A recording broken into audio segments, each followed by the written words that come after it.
பார்த்து சலாம் சொல்லுறேன். அற்புதமான ஒரு வார்த்தை, ஒரு மனிதனுக்கு மருந்து தடவக்கூடிய ஒரு வார்த்தை சலாம் என்று சொல்லக்கூடிய ஒரு அமைதி. அழகான ஒரு அமைதியை பெறுவதற்கு நானும் நீங்களும் போட்டி போட்டு முன்னேறணுமா இல்லையா? அது இல்லாம தானே இன்னைக்கு இவ்வளவு சிக்கல்களும் வாழ்க்கையில எவ்வளவு குழப்பங்களை மனித சமுதாயம் சந்தித்துக் கொண்டு இருக்கின்றது என்பதை நாம மறந்துடக் கூடாது. அல்லாஹ் திருமறையில சொல்லி காட்டுறான், உங்களுக்கு சலாம் கூறப்பட்டால் அதை விட அழகிய முறையில நீங்க அவங்களுக்கு பதில் சொல்லுங்க. அஸ்ஸலாமு அலைக்கும் சொன்னா அஸ்ஸலாமு அலைக்கும் வரஹ்மத்துல்லாஹ். நீங்க இறை நம்பிக்கை கொள்ளும் வரை சொர்க்கத்துக்கு போக முடியாது. நீங்கள் ஒருவருக்கொருவர் நேசிக்கும் வரை இறை நம்பிக்கையாளர்களாக ஆக முடியாது. நீங்க ஒருவருக்கொருவர் நேசிக்கிற ஒரு விஷயத்தை நான் சொல்லி தரவா? சலாம பரப்புங்க, அஸ்ஸலாமு அலைக்கும் சொல்லுங்க. விரோதி கூட நண்பன் ஆயிடுவாங்க. அஸ்ஸலாமு அலைக்கும் வரஹ்மத்துல்லாஹி வபரகாத்துஹு. அளவிலா அருளாளனும் நிகரில்லா அன்பாளனும் ஆகிய எல்லாம் வல்ல அல்லாஹ்வின் திருநாமம் கொண்டு ஆரம்பம் செய்கின்றேன். எல்லா புகழும் புகழனைத்தும் நம்மை படைத்து பரிபாலித்து நம்மை இந்த நேரான பாதையில் ஒன்றிணைத்த வல்லநாயனான அல்லாஹ் ஒருவனுக்கே உரித்தாகட்டும் என்று ரப்புல் ஆலமீனை போற்றி புகழ்ந்த வண்ணம் சலாத்தும் சலாமும் எம்பெருமானார் நபி ஸல்லல்லாஹு அலைஹி வஸல்லம் அவர்களின் பேரிலும் அவர்களை அப்படியே பின்பற்றி நடந்த உத்தம சத்திய சஹாபாக்களின் பேரிலும் நல்லதை எடுத்து சொன்ன இமாம்களின் பேரிலும் குறிப்பாக இங்கு அமர்ந்திருக்கக்கூடிய நம் அனைவர் மீதும் உரித்தாகட்டும் என்று ஏக இறைவனிடம் பிரார்த்தித்தவனாக என்னுடைய இந்த உரையை ஆரம்பம் செய்கின்றேன். கண்ணியமிக்க எல்லாம் வல்ல அல்லாஹ்வின் நல்லடியார்களே, அல்லாஹுடைய பேரருளால் இஸ்லாமிய மார்க்கத்தை வாழ்க்கை நெறியாக ஏற்றுக்கொண்டு அதனுடைய தூய வழியில் பின்பற்றக்கூடிய ஒரு நல்ல மக்களாக வல்லநாயன் உங்களையும் என்னையும் ஆக்கி அருள் புரிந்திருக்கின்றான். வஹியை பின்பற்றக்கூடிய ஒரு உன்னத கொள்கையில் நபி வழியை பேணக்கூடியவர்களாக நாம் இருந்து வருகின்றோம். அந்த நபி வழியை பின்பற்றுவதனால் நமக்கு மறுமையில் சொர்க்கம் கிடைக்கும் என்பதையும் நம்பி நம்முடைய வாழ்க்கையை அமைத்து கொண்டு இருக்கின்றோம். நபியின் வழியினுடைய முக்கியமான ஒரு அம்சம் இன்றைக்கு நம் மக்களிடம் அரிதாக இருக்கக்கூடிய ஒரு பண்பாக அமைந்து வரக்கூடிய ஒரு நிலை இன்று நம் சமுதாயத்தில் பல பேரிடம் பார்க்க முடிகின்றது. எதுவெல்லாம் நபி வழி என்று தேடி கடைபிடித்து ஆர்வமாக செயல்பட்டு கொண்டிருந்த நாம் சில நேரங்களில் சில விஷயங்களில் அலட்சியமாக இருந்து விடுகின்றோம்.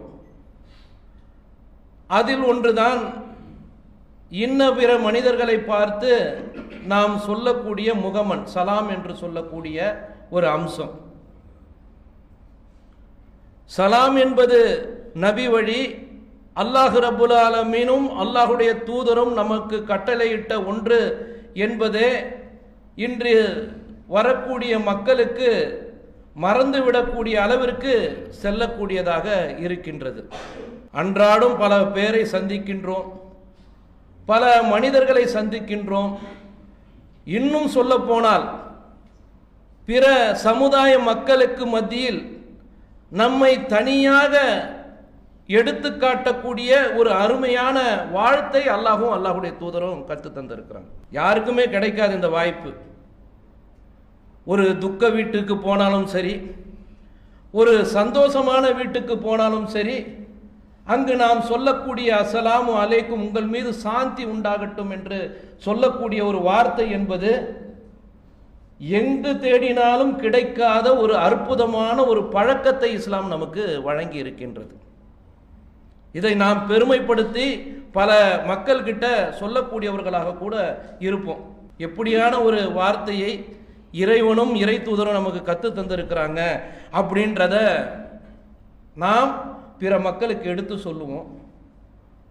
ஆனால் அதை நம் வாழ்க்கையில் கொண்டு வருவோமா என்ற சொன்னால் பல சந்தர்ப்பங்களில் மறந்துடுறோம். ஏன்? ஷைத்தான் நம்மை மறக்கடிக்க செய்து விடுவான். இந்த இஸ்லாத்தை பற்றியே அல்லாஹ் திருமறையில் சொல்லி காட்டக்கூடிய நேரத்தில் யா அய்யுஹல்லதீன ஆமனு உதுகுலு ஃபி சில்மி காஃபா, நம்பிக்கை கொண்ட அல்லாஹ்வின் நல்லடியார்களே, நீங்கள் இஸ்லாத்தில் முழுமையாக நுழைந்து விடுங்கள். அப்படி தான் அல்லாஹ் சொல்கிறான். சும்மா ஒன்றை எடுத்துக்கிட்டு ஒன்றை விட்டுட்டு நம்ம செயல்படுத்த சொல்லி அல்லாஹ் சொல்ல. இஸ்லாத்தில் முழுமையாக நீங்கள் நுழைந்து விடுங்கள். ஷைத்தானுடைய அடிசுவடை நீங்கள் பின்பற்றாதீர்கள். இன்னஹு லக்கும் அதுவும் முபீன். ஷைத்தான் மனித குலத்தின் விரோதி என்று அல்லாஹ் திருமுறையில் சொல்றான்.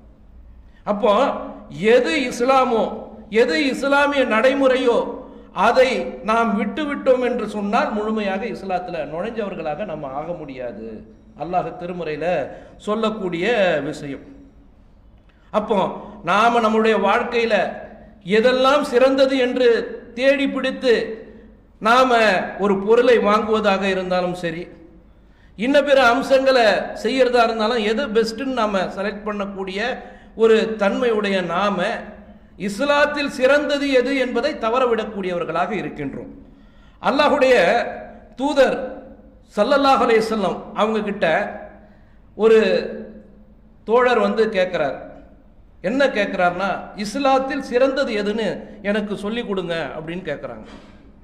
அல்லாஹுடைய தூதர் உடனே ஏழைகளுக்கு உணவளிப்பது, யாரெல்லாம் பசிச்சு ஏழையா இருக்கிறாங்களோ அவங்களுக்கு என்ன பண்ணுங்க, சாப்பிட கொடுங்க, அதுதான் சிறந்தது அப்படின்னு சொல்லிட்டு அடுத்ததா சொல்றாங்க, எப்படி ஒருத்தரோட பசி போக்குறது முக்கியமோ அதே அளவுக்கு சமப்படுத்தி அல்லாஹுடைய தூதர் சொல்றாங்க, அறிந்தவருக்கும் அறியாதவர்களுக்கும் நீங்கள் சலாம் சொல்லுங்க. உங்களுக்கு யாருனே தெரியாம இருப்பாங்க, அவங்க இல்ல தெரிஞ்சவங்களா இருப்பாங்க, அவங்களுக்கு என்ன பண்ணுங்க, நீங்க சலாம் சொல்லுங்கள் என்று அந்த இரண்டு செயலை சொல்லக்கூடிய செய்தியை நம்ம பார்க்கலாம். புகாரில பதிவு செய்யப்பட்ட செய்தி. அல்லாஹுடைய தூதர் நமக்கான சிறந்த ஒரு செயலாக அல்லாஹுடைய தூதர் சொல்லி இருக்கிறாங்க. அப்படியான ஒரு செயலை சாதாரண உலக அற்ப விஷயங்களுக்காக நாம தவறவிடக்கூடியவர்களாக இருக்கிறோம். ஒருத்தரை பார்த்தா அவங்க தெரிஞ்சிருந்தா மட்டும்தான் சலாம் சொல்லுவோம். நம்ம ஃப்ரெண்டு வராரா, அஸ்ஸலாமு அலைக்கும் அப்படின்னுவோம். யாரோ ஒருத்தர் நல்ல ஒரு முஸ்லீமா போய்கிட்டு இருப்பாரு, தெரிஞ்சவராக இல்லாம இருப்பாரு, இல்ல முஸ்லீம் அல்லாத மக்களா கூட இருப்பாரு, அஸ்ஸலாமு அலைக்கும் சொல்றதுல என்ன தப்பு இருக்கு? எவ்வளவு அற்புதமான ஒரு வார்த்தையை இறைவன் நமக்கு கற்று தந்திருக்கிறான். இந்த சாந்தி என்ற ஒரு அம்சம் இல்லாமல் நாம் எவ்வளவு துன்பப்படுறோம். நாம ஒருத்தருக்கு சொன்னா அவர் என்ன பண்ணுவாரு, பதில் சொல்லுவார்ல, உங்கள் மீதும் சாந்தி உண்டாகட்டும், வலைக்கும் சலாம். அப்போ எனக்கு சாந்தி இதன் மூலமாக கிடைக்கும் என்ற ஒரு நம்பிக்கையில நாம ஒருத்தருக்கு சொல்லக்கூடிய ஒரு வார்த்தை நம்ம வாழ்நாள் முழுவதும் நீடித்தால் நம்முடைய வாழ்க்கை எப்படி இருக்கும் நாம சிந்திச்சு பார்க்கணும். இந்த சாந்தியை தவற விடுறது ஒரு நிலையா நாம எடுக்கலாமா? நிறைய அம்சங்கள் இருக்கின்றது. ஒவ்வொன்றாக நாம் பார்ப்பதற்கு முன்பு இஸ்லாம் சொல்லக்கூடிய ஒரு அற்புதமான ஒரு அமைதிக்குரிய ஒரு சொல்லாக இந்த சலாம் இருக்கின்றது என்பதை நம்ம பார்க்கலாம். எப்படி அல்லாஹுடைய தூதர் சொல்றாங்கன்னு கேட்டா, அல்லாஹ் ரப்புல் ஆலமீன் ஆதம் அலைஹிஸ்ஸலாமை படைக்கிறான். படைச்ச உடனே அவன் சொல்லக்கூடிய செய்தி என்னன்னு சொன்னா, மலக்குமார்களை பார்த்து அவங்க கிட்ட போய் நீங்க சலாம் சொல்லுங்க, மலக்குமார்களை பார்த்து நீங்கள் சலாம் சொல்லுங்கள். அதற்கு ஆதம் அலைஹிஸ்ஸலாம் என்ன பண்றாங்கன்னு சொன்னா, அந்த மலக்குமார்களை பார்த்து அஸ்ஸலாமு அலைக்கும் அப்படின்னு சொல்றாங்க. உடனே அதற்கு பதிலாக மலக்குமார்கள் சொல்லக்கூடிய விஷயத்தை பார்த்தோம் என்று சொன்னால், அஸ்ஸலாமு அலைக்கும் வ ரஹ்மத்துல்லாஹ், இந்த செய்தியும் சேர்த்து சொல்றாங்க. ஆதம் அலைஹிஸ்ஸலாம் அஸ்ஸலாமு அலைக்கும் சொல்றாங்க.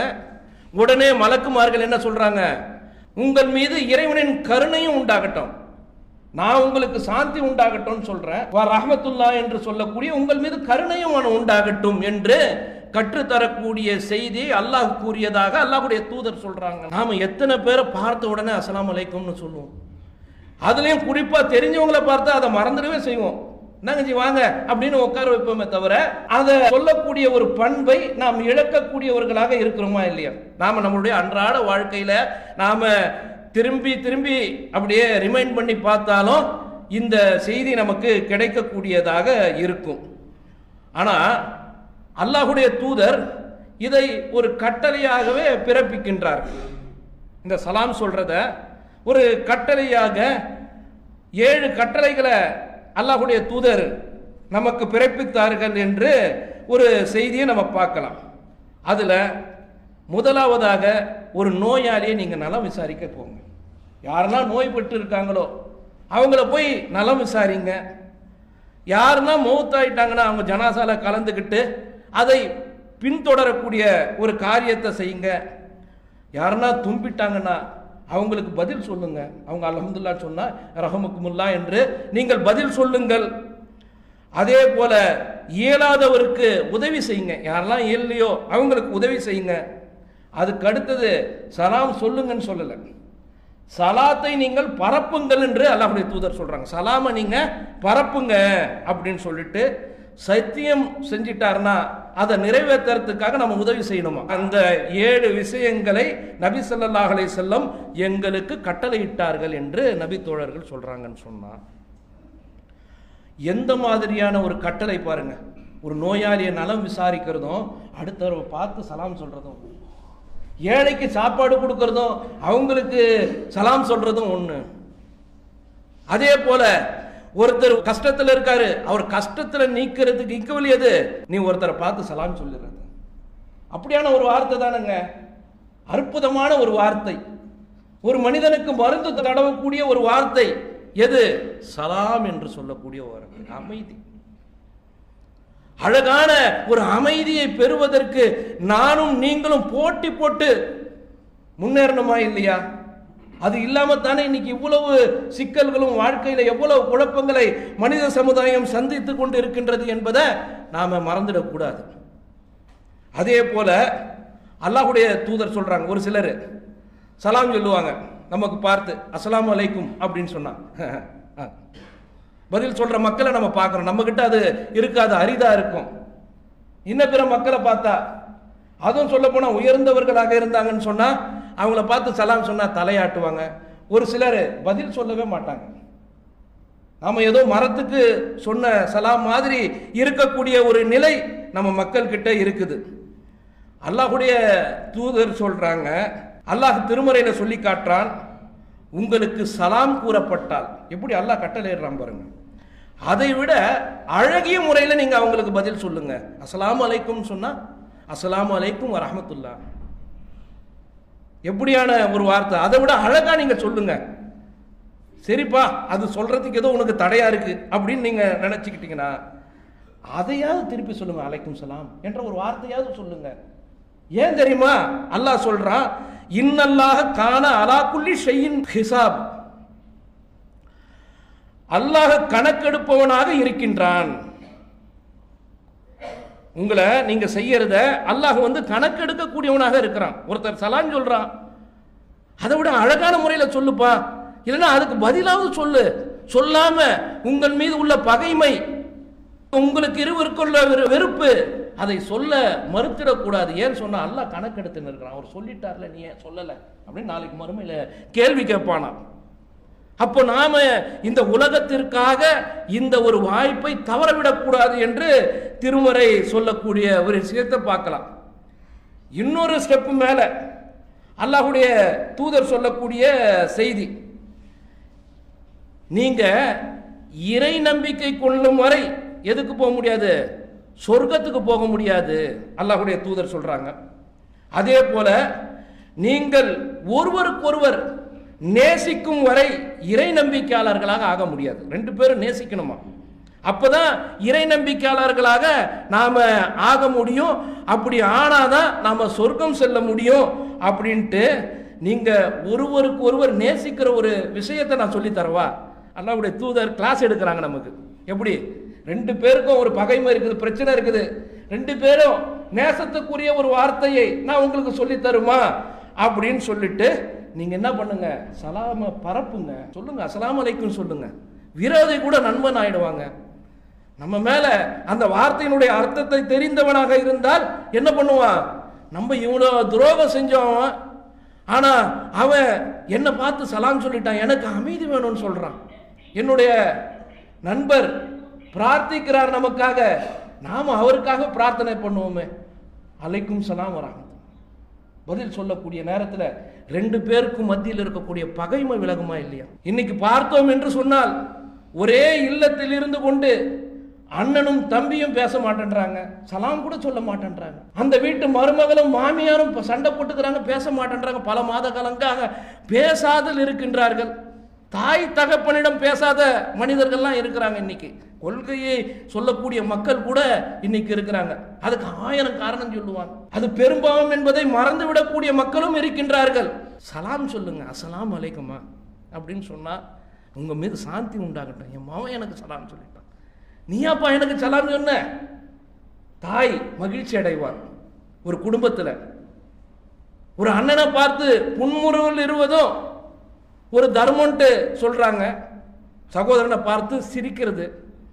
கூடுதலாக ஒரு படி மேலே போய் அஸ்ஸலாமு அலைக்கும் அப்படின்னு சொன்னா அவங்களுக்குள்ள இருக்கக்கூடிய பிணக்கெல்லாம் வெளியே வந்துடுமா இல்லையா?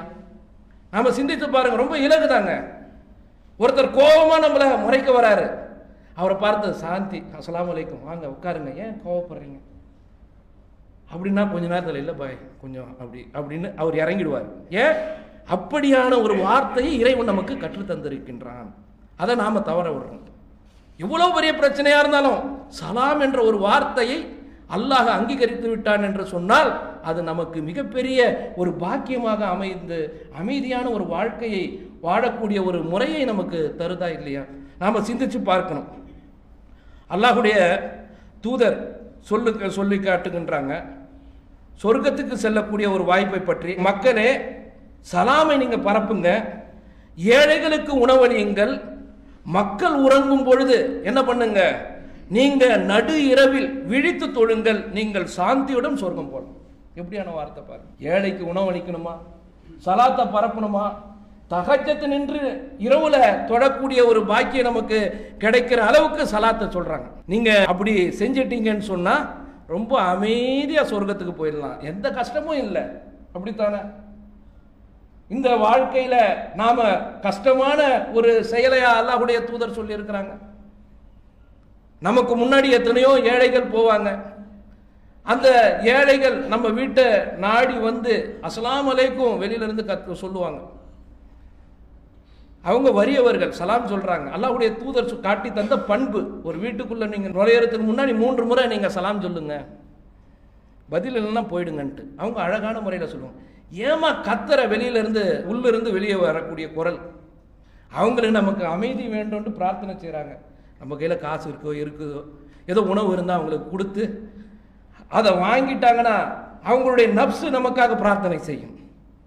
நம்ம சிந்திக்கணும். அலட்சியமாக போகிறோம்.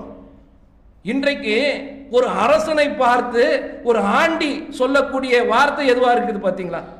பெரிய அரசன் அஸ்ஸலாமு அலைக்கும். எப்படியான ஒரு மார்க்கம், எப்படியான ஒரு நடைமுறை. ஒரு அரசனை பார்த்தாலும் ஒரு ஆண்டி சொல்லக்கூடிய வார்த்தை அஸ்ஸலாமு அலைக்கும். ஒரு ஆண்டியை பார்த்து ஒரு அரசன் சொல்லக்கூடிய ஒரு வார்த்தையும் என்னாச்சு? அஸ்ஸலாமு அலைக்கும் தான். உங்களுக்கு சாந்தி உண்டாகட்டும். எப்படியான ஒரு வார்த்தை, அது சொர்க்கத்துக்குரியதுன்னு சொன்னா நாம அதை தவற விடலாமா? அல்லாஹ்வுடைய தூதர் இன்னொரு சந்தர்ப்பத்தில் சொல்றாங்க. ஒரு 3 நபர்களை சுட்டி காட்டி ஒருத்தர் அல்லாஹ்வுடைய தூதர்கிட்ட வராரு. அவர் என்ன பண்றாருன்னா அஸ்ஸலாமு அலைக்கும் அப்படின்னு சொல்றாரு. சொன்ன மாத்திரத்திலேயே அவர் அல்லாஹ்வுடைய தூதர் மறுமொழி சொல்றாங்க, அவர் அமர்ந்துக்கிறாரு. அதுக்கப்புறம் அல்லாஹ்வுடைய தூதர் சொல்றாங்க, இவர் பக்கம் வந்து 10 நன்மை பெற்றுட்டாரு. என்ன அர்த்தம்? வந்தவுடனே சலாம் சொல்லிட்டு உட்கார்ந்தார், 10 நன்மைப்பா. அடுத்தது இன்னொரு மனிதர் வராரு. அவரு பார்த்துட்டு வந்த உடனே அஸ்ஸலாமு அலைக்கும் வரஹ்மத்துல்லாஹ். அல்லாஹ்வுடைய தூதர் அதற்கு மறுமொழி சொல்லிட்ட உடனே அவர் அமர்ந்துக்கிறாரு. இவர் 20 நன்மை பெற்றுட்டாரு அப்படின்றாங்க. மூணாவது ஒரு நபர் வராரு. அவர் வந்து அஸ்ஸலாமு அலைக்கும் வரஹ்மத்துல்லாஹி வ பரகாத்தஹு என்று சொல்லக்கூடிய முழுமையான 3 செய்திகளை சொல்றாரு. அவருக்கு கருணையும் கிடைக்குது, சாந்தியும் கிடைக்குது, அல்லாஹ்வுடைய பரக்கத்தும் கிடைக்குது. அதற்காக பிரார்த்தனை செய்கிறாரு. அவருக்கு 30 நன்மைகளை அல்லாஹ் வழங்குகின்றான். அல்லாஹ்வுடைய தூதர் சொல்றாங்க. அப்போ நாம 5 காலம் தொழுகையை தொழக்கூடியதுக்கு கூட 30, ஒரு வக்துக்கு 30 கிடையாது. ஆனா அல்லாஹ்வுடைய தூதர் ஒருத்தரை பார்த்து அஸ்ஸலாமு அலைக்கும் வரஹ்மத்துல்லாஹி வ பரகாத்தஹு என்று சொல்லிட்டா 30 நன்மை கிடைச்சிட்டு. ஒரு நாளைக்கு எத்தனை பேர் நம்மளை கடந்து போறாங்க, வராங்க போறாங்க. ஒரு சிலர் ஃபோன் பண்ணுவாங்க. ஃபோன் பண்ணா சொல்லுங்க சலாம் சொன்னா என்ன முத்தா வந்துன்ற போது டைம் இல்லையா? அது கூட அஸ்ஸலாம் சொன்னா அவருக்கு பதில் சொல்லணும், அது மாதிரி டைம் இல்லை. நிறைய பேர்கிட்ட அந்த பண்பை பார்க்கலாம். அவர் சொல்றவரு விடவே மாட்டார். அஸ்ஸலாமு அலைக்கும் வரஹ்மத்துல்லாஹி வபரகாத்துஹு அப்படின்னு சொல்லுவார். நாம என்னன்னு சொல்லுங்கன்னு சொன்னாலும் பதில் வர்றவரெல்லாம் அவர் விட மாட்டார். ஒரு சிலர்கிட்ட இருக்கக்கூடிய பண்பு இப்படித்தான் இருக்கணும். அவசர உலகமாக இருந்தாலும் நன்மைகளை இழக்காதவர்களாக நாம் வாழ்ந்தால்தான் நாம சொர்க்கம் செல்லக்கூடிய ஒரு வாய்ப்பை பெறுவோம். இறுதியாக நாம் சொல்லக்கூடிய ஒரு செய்தியை, இன்றைக்கு சமுதாயத்தில் நிறைய பேர் இன்னைக்கு வாழக்கூடிய வாழ்க்கையில பகைமை என்ற பேர்ல பல சந்தர்ப்பங்கள்ல உறவுகளை துண்டித்தும் உறவுகளை இழக்கக்கூடிய காரியங்களையும் செஞ்சுக்கிட்டு அந்த அளவுக்கு நடக்கக்கூடிய ஒரு நிலையை நம்ம பார்த்துக்கிட்டு இருக்கிறோம். அல்லாஹ்வுடைய தூதர் சொல்றாங்க, ஒருவர் தன்னுடைய சகோதரரிடம் மனஸ்தாபம் கொண்டு 3 நாட்களுக்கு மேல நீங்க பேசாம இருக்காதீங்க. நம்மளுடைய சகோதரராக இருந்தாலும், அண்ணனாக இருந்தாலும், தம்பியாக இருந்தாலும், நண்பர்களாக இருந்தாலும் 3 நாளைக்கு மேல நீங்க பேசாம இருக்காதீங்க. அதே போல இருவரும் சந்தித்து ஒருவர் முகத்தை திருப்பி கொள்ளக்கூடிய விஷயத்தையும் நீங்க செய்யாதீங்க. ஏன் சொன்னா, யார் முதலில் சலாமை தொடங்குகிறார்களோ அவர்கள்தான் இருவரில் சிறந்தவர்ன்றாங்க அல்லாஹ்வுடைய தூதர். அவர் சொல்லுவார், நாம நின்றுட்டு தயங்கிடுவோம் சில நேரங்கள்ல, அவர் சொல்லட்டும் பார்ப்போம், நாம நிற்போம். அது சிறந்த செயல் இல்ல. நீங்க சிறந்தவர்களாக ஆகணுமா? என்னுடைய விரோதியாக இருந்தாலும் எதிரியாக இருந்தாலும் 2 பேருக்கும் மத்தியில் மனஸ்தாபம் வந்துடுச்சு, அண்ணன் தம்பி மாமன் மச்சா இந்த மாதிரியான பிரச்சனைகள்ல வியாபாரத்துல இதுவாக இருந்தாலும் எல்லோருக்கும் வேண்டிய ஒரு அம்சம் சாந்தி. உனக்காக நான் பிரார்த்தனை செய்யறேன், போப்பா, அஸ்ஸலாமு அலைக்கும் என்று நாம சொன்னோன்னு சொன்னா அப்பதான் நாம முழுமையான இறை நம்பிக்கையாக முடியும். அந்த இறை நம்பிக்கை நமக்கு சொர்க்கத்திற்கு செல்லக்கூடிய ஒரு வாய்ப்பை பெறும். அப்பேற்பட்ட வாய்ப்பை வல்லநாயன் உங்களுக்கும் எனக்கும் வழங்கி அருள் புரிவானாக என்று பிரார்த்தித்தவனாக என்னுடைய இந்த உரையை நிறைவு செய்கிறேன். வாகிருதாவானான் அல்ஹம்துலில்லாஹி ரப்பில் ஆலமீன். அஸ்ஸலாமு அலைக்கும் வரஹ்மத்துல்லாஹி வபரகாத்துஹு. அல்லாஹு அக்பர், அல்லாஹு அக்பர்.